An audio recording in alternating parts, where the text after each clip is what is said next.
शिंदखेडा येथील जनता हायस्कूल कला व विज्ञान कनिष्ठ महाविद्यालयाचे उपशिक्षक जे.डी. बोरसे यांना कला साधना सामाजिक संस्था नवी मुंबई यांच्या वतीने गुरु द्रोणाचार्य आदर्श शिक्षक ट्रॉफी मेडल व सन्मानपत्र सुप्रसिद्ध मराठी अभिनेत्री उर्मिला डांगे, चला हवा येऊ द्या या मालिकेतील कलाकार जॉनी रावत व सुधाकर वसईकर, सुप्रसिद्ध जादूगर सतीश देशमुख या मान्यवरांच्या हस्ते सन्मानित करण्यात आला।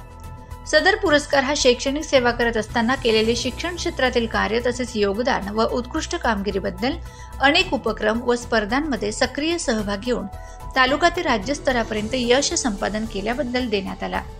पुरस्कार मिळाल्याबद्दल संस्थेचे अध्यक्ष मनोहर गोरख पाटील, सर्व संचालक प्राचार्य श्रीमती एस बैसाणे, पर्यवेक्षक यू.ए. देसले, वरिष्ठ लिपिक किशोर पाटील, ज्येष्ठ शिक्षक बी.जे. पाटील, एस.के. जाधव, एस.ए. पाटील सह सर्व सहकारी शिक्षक, शिक्षिका, शिक्षकेतर कर्मचाऱ्यांनी जे.डी. बोरसे यांचे कौतुक व अभिनंदन केले आहे।